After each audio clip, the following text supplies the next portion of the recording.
Ex from high school contacted me about a promise we made to be together. If we were both single at 20, so I decided to leave my current girlfriend and get married to her. It was senior year, we were 18. My ex and I were on our third breakup in 6 months, high school drama. She said if we were both single at 20, we should get married. I said sure, it meant nothing. We were just kids pretending we understood what forever meant. She dumped me before graduation, said she didn't want to do long distance, moved across the country for school. I stayed local. We didn't talk after that. I moved on, or thought I did. 2 years later, I was 20, living with my girlfriend of almost a year. Her name's Bree. We met in college. She was normal, sweet, real. No games, no hot and cold. She helped me study, made me eat when I was stressed, gave a crap when I flaked on myself. I wasn't planning a wedding or anything, but it felt solid. Easy. Then my ex popped up out of nowhere. She found me on Instagram, sent a DM like we'd just talked yesterday. Said she saw it was my birthday, said, "So, are you single like we promised?" I didn't answer right away. Should have deleted it. Should have told Bree. I didn't. I messaged her back 2 days later, just said, "Didn't think you remembered that." She said she never forgot. That was all it took. I was hooked. We started texting, then snapping, then late night calls. She told me her boyfriend dumped her, that she never stopped thinking about me, that I was the only one who ever really got her. I ate it up. She started posting old pictures of us on her story. Inside jokes, song lyrics. Stuff only I'd understand. I didn't stop her. I liked it. I missed feeling wanted like that. The attention, the nostalgia.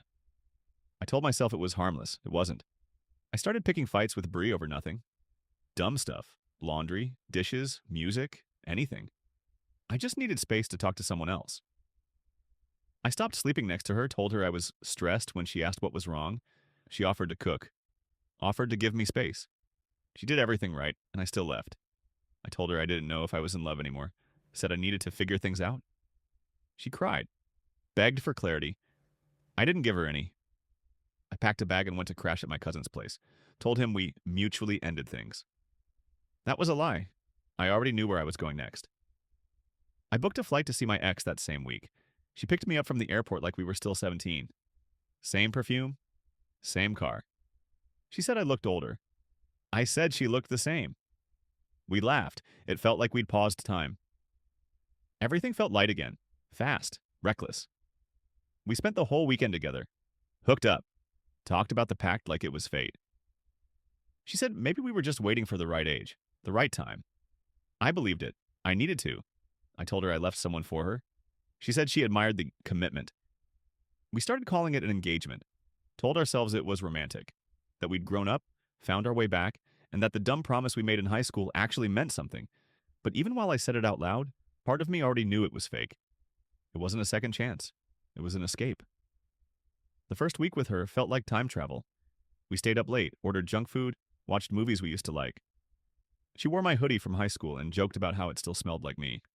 It didn't, but I pretended it did. We talked about where we'd live, what kind of wedding we'd have, whether we wanted kids. None of it made sense. We didn't even know each other anymore, but we skipped over that part. We jumped right into the fantasy. We called it catching up, but it was more like rewriting history. I didn't ask what she'd really been doing the last 2 years. She didn't ask why I'd walked away from a girl who loved me. It was easier to act like we were exactly where we were supposed to be. But reality didn't wait long.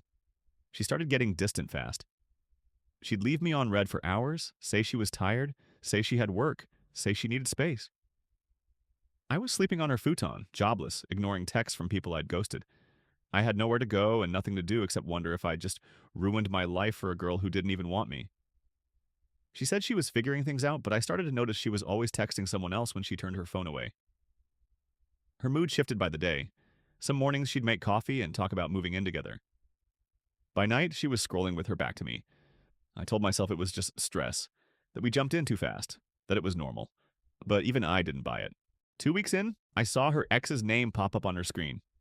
She shoved it in her bag like I didn't notice. Said nothing. I said nothing too. I had no ground to stand on. I left Bree without an explanation, and now I was sitting in another girl's apartment, wondering how long I could pretend this wasn't a mistake. I finally checked my phone and saw a message from Bree. Just one sentence. "I hope you're okay." That was it. She didn't beg. She didn't ask where I was. She just sent that and disappeared. She could have dragged me online. She could have told our friends. But she didn't. She left with quiet and dignity, and that made it worse. She had every reason to hate me, but she chose silence. My ex, on the other hand, was already annoyed I was still around. She started talking about how maybe we should slow down, that maybe this pact was never meant to be literal, that maybe we were just lonely and confused and chasing something that didn't exist anymore. No kidding. I told her I had nowhere else to go. She said I could stay on the couch until the end of the week, but that was the conversation. No drama, no screaming, just that cold, tired indifference that hits harder than yelling. I laid there that night realizing I destroyed something real for a memory that didn't even hold up under pressure. I left 3 days later, packed my bag, took a bus. No idea where I was going, no job, no apartment, no girlfriend, no plan. Just a phone full of unread messages and a story I'd never be able to explain without sounding like a complete idiot. I thought I was chasing love. Thought I was answering some romantic call from the past. Thought the universe was giving me a sign. Number I was just stupid. I'd gotten bored, taken stability for granted, romanticized a version of someone I hadn't spoken to in years, and convinced myself it was fate. It wasn't fate, it was ego. I wanted to feel chosen again. I wanted something exciting without earning it. I got exactly what I deserved. I didn't go back to Bree, I didn't reach out. I didn't even try to fix it. There wasn't anything to fix. I destroyed something stable and real because I got nostalgic over a version of the past that never existed. She didn't block me.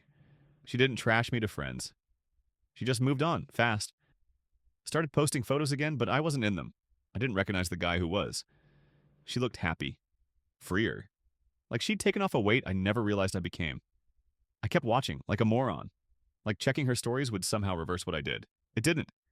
Every time I saw her face, I remembered how I left her without a reason, because I thought an old promise meant more than everything she actually gave me. I slept on couches for 2 weeks after leaving my ex's place. Crashed with friends who didn't ask questions. I couldn't explain it anyway. I dumped my girlfriend to marry someone I hadn't seen since high school, because we made a joke about it when we were 17. Try saying that out loud without hating yourself. I got a temp job stocking inventory overnight. Took the shifts no one wanted. Started putting away money. Didn't post anything. Didn't go out. Just worked, slept, repeated. Quiet life. No big comeback. Just surviving. My ex tried to text me once. Said she was sorry things didn't work out. That she hoped I found what I was looking for. I didn't respond. She didn't follow up. Probably for the best. She wasn't the villain. She just did what I should have done. Moved on when it stopped making sense. I blamed her at first. Said she misled me. Said she pulled me in too deep too fast. But the truth is, I jumped. I was the one who cracked open a relationship to chase a teenage fantasy I should have buried a decade ago. I saw Bree one more time by accident. Grocery store. She looked right through me like I didn't exist. Not mad, not emotional, just gone. Like I was a closed tab in her brain. That stung more than anything. I'd taken her for granted, treated her like she was the safe bet while I went chasing chaos, and now I was just another stranger in sweatpants buying frozen food at 11 p.m. A year passed, then another. No big redemption arc. No dramatic apology. No second chance. Just distance. Some days I still think about that message, the first one my ex sent, and how fast everything spiraled. It's insane how one sentence can cost you everything when you're dumb enough to believe it means something.